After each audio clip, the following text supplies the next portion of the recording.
Hi there. Welcome to Secret Places in the Open Air. I'm your host, Ivan Taprod. Building a better world with beer.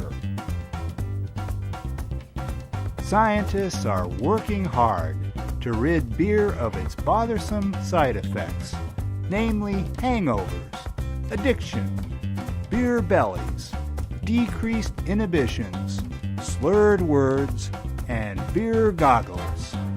Once scientists are able to cure hangovers, our society will, at first, see a dramatic increase in workplace productivity, with employers providing incentives such as free beer, especially for salaried employees who don't mind working overtime.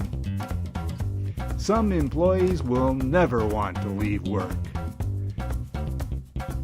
Not surprisingly, but nonetheless paradoxically, when alcohol's addictive qualities are removed by pharmaceutical countermeasures, people will respond by drinking more beer, even though the agony of the sweats and shakes, hallucinations and nightmares, and delirium tremens associated with alcohol withdrawal were never much of a concern for the typical beer drinker. The cure of such symptoms will nonetheless provide an incentive for people to drink more beer.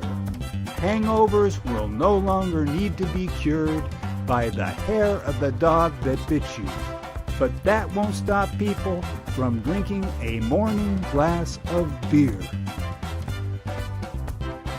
With new pharmaceuticals for banishing beer bellies, beer babies will become more common.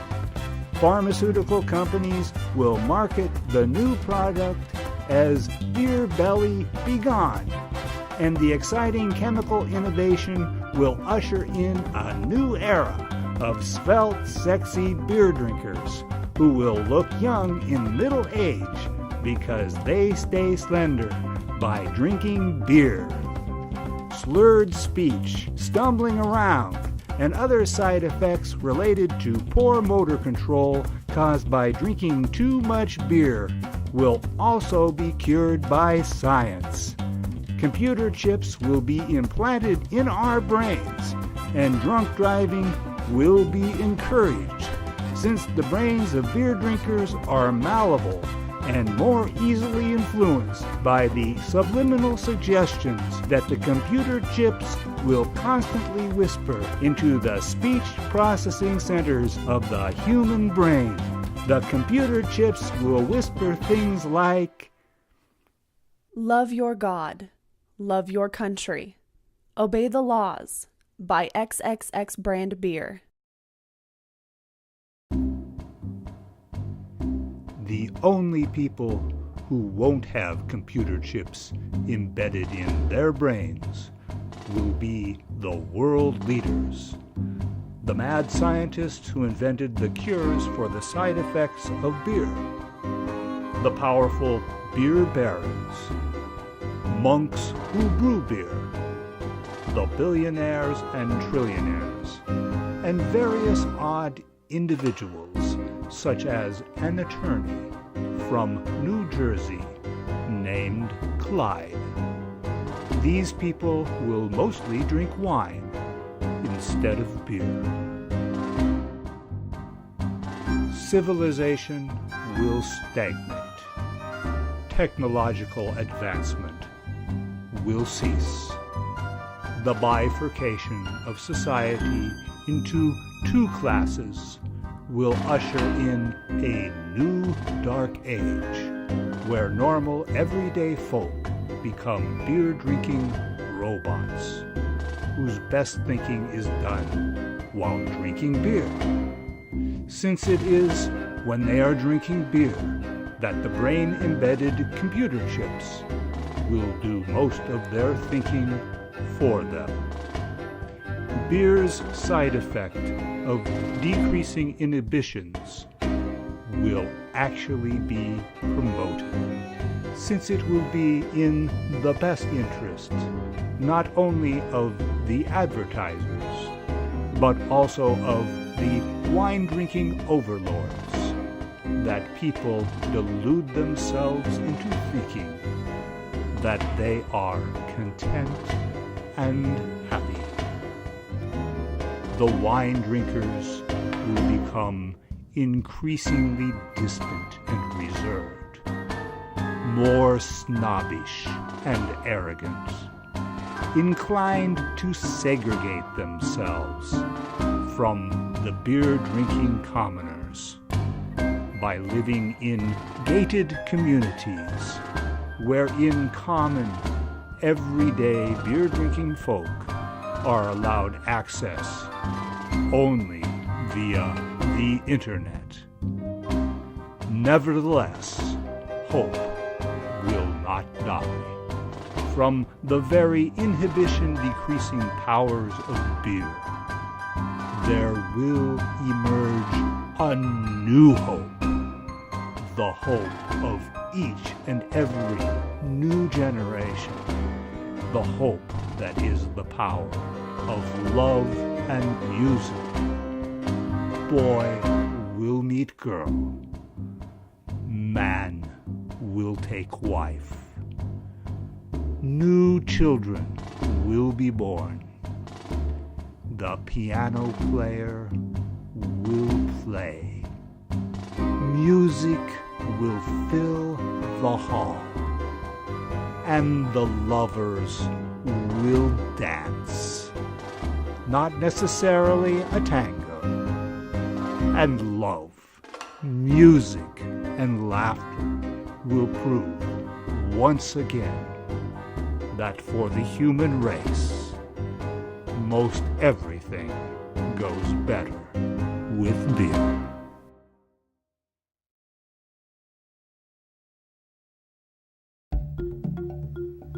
If a person could freeze thought, this is what it would look like.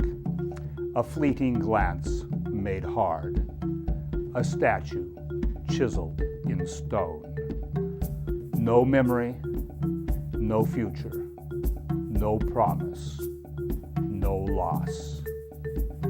In these ancient cathedrals, these magnificent tombs, the brittle, sun-bleached bones of the founders of our civilization stand crumbling. Hermes with his winged heels, Perseus with Medusa's severed head, the sun god in his chariot of gold, are all frozen in time, printed onto pages in school books, and into constellations in the sky. It is all symbol, all illusion, all reference. No breath, no warmth, no flesh. Hercules and the centaur have turned to stone. He will strangle the beast forever. Poseidon rules nothing. His trident stabs only air. Athena has no wisdom, no insight, no skill. The treasury of Atreus has been raided. The tombs in Myra house bones. Hey, Alice. What do you want, Roy? Those Greek statues are pretty hot, don't you think? I agree, Roy. Those Greeks have hot bods, all right. Not as hot as yours, though, baby. Why, thank you, Roy. So long as these ancient peoples speak to our imaginations and infuse their stories and their ideals into our lives, the goddess will awaken each morning, and the chariot of gold will rise. Their flesh is stone, but our flesh is real, and our imaginations can carry their thoughts into future times. We are the preservers of those ancient bones, the decryptors of their frozen thoughts. It is our flesh, our living imaginations, which convey their meanings, preserve their beliefs. In their stone faces, their idealized forms, we find our own sense of beauty, our own philosophies, our inner conflicts, our passions, and our drives.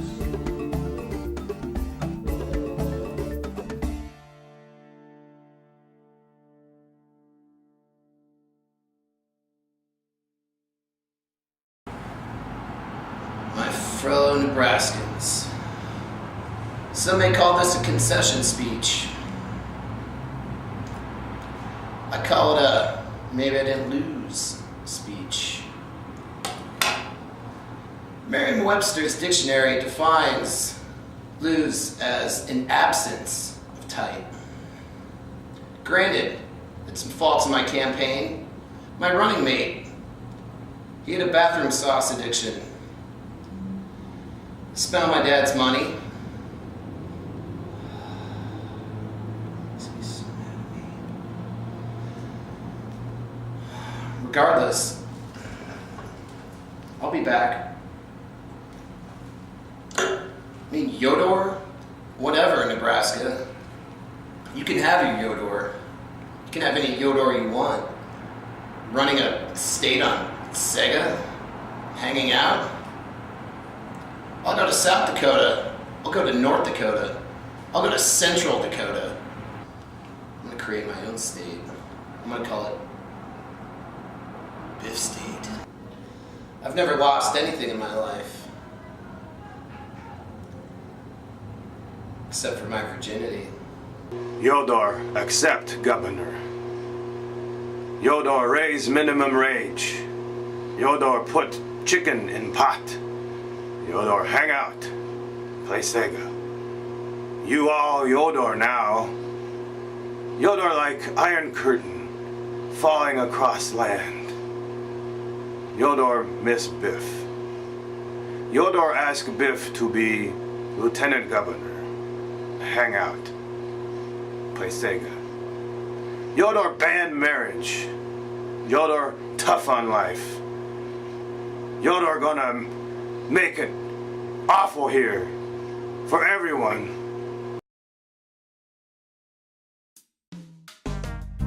The Bible tells us that the first man, Adam, was formed from clay.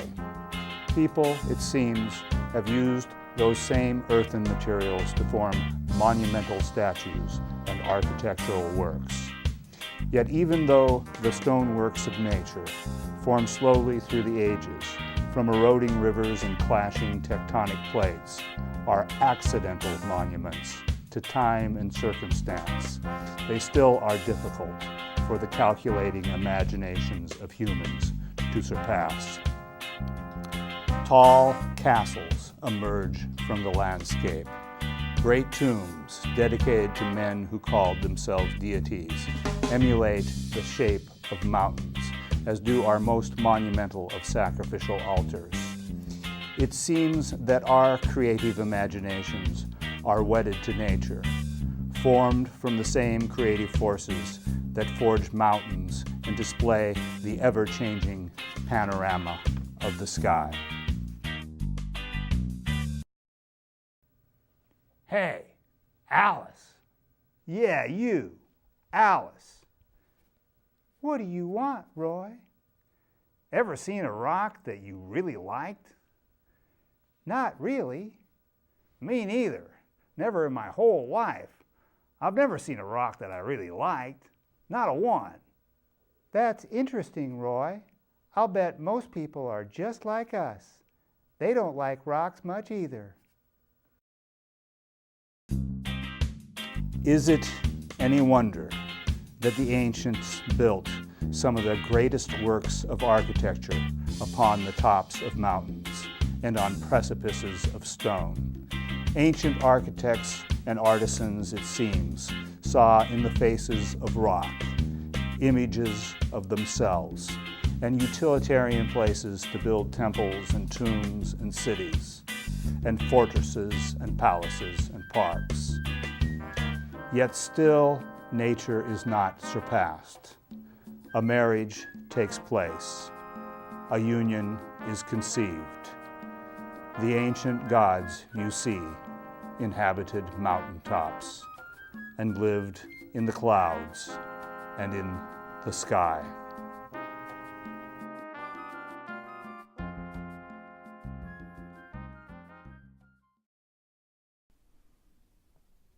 Ever notice that sometimes you react without thinking? You're just standing there, minding your own business, and somebody throws you a ball. You catch it without thinking. Or you're driving down the road, and suddenly a little boy darts out in front of your car, chasing a ball. Your unconscious instincts take over, and without even thinking, you jerk the steering wheel. The car swerves, and you miss the boy. What are we to conclude from this? That our unconscious reflexes can take over our bodies at any second, turning us into ball catchers and steering wheel jerkers? That balls make men act without thinking? What do you think, Roy? I think that balls do make us act without thinking. I agree with you, Roy. It's men's balls that make them act without thinking. You are right, both of you. It is balls that make men unconscious. In this respect, men are like dogs or dolphins. You throw a ball to a dog and he'll catch it. Then the dog brings it back to you. It's in their genes. Men, like dogs, are genetically programmed to react to their balls without thinking. That's the way men are, all right. Men and their balls. No doubt about it. Men love balls. They're always bouncing them. They knock them into holes, even when they aren't playing with balls themselves or watching other men play with them on TV. What kind of balls are you talking about? I don't know. What kind of balls are you talking about?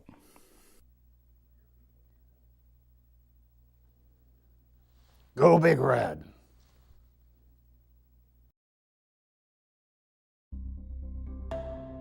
Beware of little old ladies.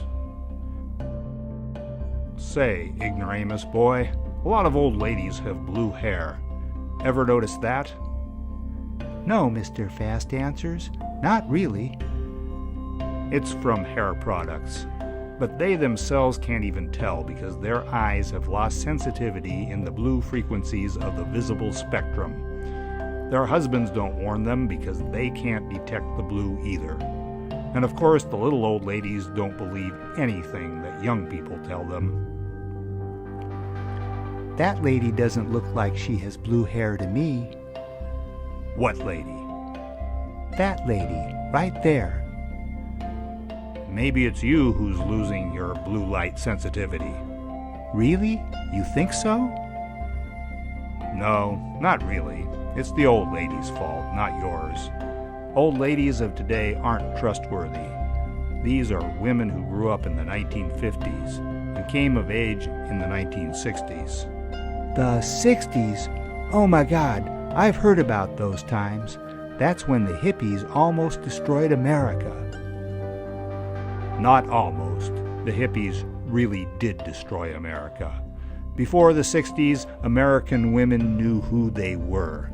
They wore dresses in their homes as well as in their workplaces. They even dressed up to go fishing. Men wore suits and ties to mark themselves as viable players in the game of life. People actually read in those days. Then the Beatles came. Young men grew their hair long. Black people started wearing afros. Smiley faces and bumper stickers replaced thoughtful conversation. Tie-dyed clothing highlighted the psychedelic LSD experience. It was a living hell, a revolution of bell-bottoms and turtleneck sweaters. Now everybody dresses like hippies. Young men wear scruffy beards and blue jeans. Young women wear tattoos. Multiculturalism is everywhere. Wow, and you say it was the little old ladies who did all this? I mean, little old ladies like my grandmother? She was a young woman back in the 1960s. Yep, your grandmother is to blame, all right. You may think that the worst thing she ever does is steal condiment packages from restaurants, but you would be wrong about that. She is responsible for the ruination of America. She and her entire generation. That's not how I think of her. I think of her as belonging to the good America, the America before the time that the hippies came. Don't believe a word of it. Just because your grandmother has blue hair and is all wrinkled doesn't mean that she did not ruin America. It was her generation who gave us the Frisbee and the hula hoop and introduced for all future Americans a culture of casual decadence and narcissism and indifference to basic standards of decency. For the sake of your grandmother's generation, fun and self-indulgence trumped civic duty. Psychedelic experimentation with neurological self-destruction was called consciousness raising. And women like your grandmother were in the middle of it all, dressed in miniskirts and go-go boots.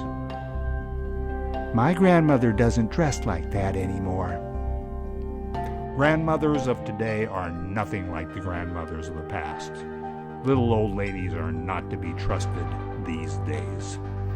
The first wave of hippie chicks from the 1960s are now in their 60s or 70s, and they are taking drugs again, as are their mothers. My grandmother does not take drugs. Don't be fooled by their outward appearance. These women saw Cassius Clay turn into Muhammad Ali. They watched the live broadcast of the first man walking on the moon. These women have seen their traditional role as housewife shift to the modern-day role of women as wage earner and home manager and spiritual leader and everything else a human being might possibly be. No person should ever have to put up with all the role-shifting political jockeying and mind-blowing marketing manipulations that these women have been subjected to. Don't kid yourself. Old women are not to be trusted. I trust my grandmother. She's a tough old lady. Of course she's a tough old lady. When she was a young woman in the year 1968, Valerie Solanas shot Andy Warhol. James Earl Ray shot Martin Luther King. Sirhan Sirhan shot Robert F. Kennedy. These women grew up at a time when people did not wear bicycle helmets, when cars were not yet equipped with seat belts and airbags. Lead-based paint and asbestos were everywhere. Young women in the 1960s had to be tough. They were exposed to political movements such as environmentalism, the women's rights movement, the civil rights movement, and the anti-Vietnam War protests. Now that they've made it through all that, they feel empowered. They're tough, and they still feel like they can get their way. When they were younger, they were hung up on bad boys like Ray Charles, or like Elvis, or worse of the worse, Mick Jagger and the Rolling Stones. This was the first generation of women to throw panties at Tom Jones. Now you're talking. That sounds like my grandma. Little old ladies like your grandmother were the front wave of a generation that is popularly called the baby boom generation. Professional demographers see this generation as something akin to a rat that has been swallowed by a snake. Like a rat migrating down the digestive system of a python, the baby boom generation slowly moves down the intestinal tract of U.S. history until it will finally be excreted by the great anus of time. You're right. That is exactly what demographers say about the baby boom generation. What's going to happen when they're gone? When the last of the old ladies who were once hippies are finally gone, and the baby boom generation is no more, American civilization will return to the 1950s, when men were men and women were women. Core American values will rule the day. American corporations will rule the world. Everybody will know their place, and nobody will question the difference between right and wrong. I hope we won't have to go back to using phones with cords and rotary dials. No, you'll be able to keep your cell phone.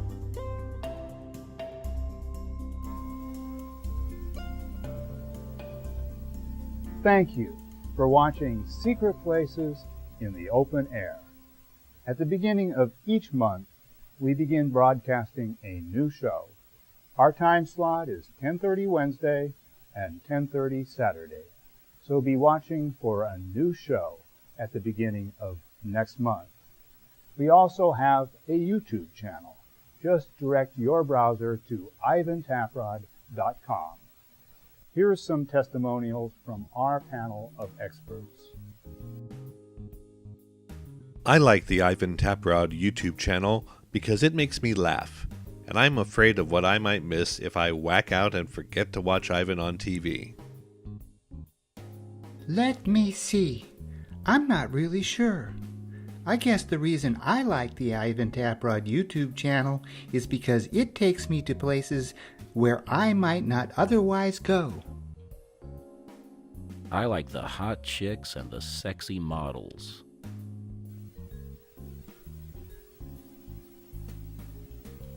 See you next time.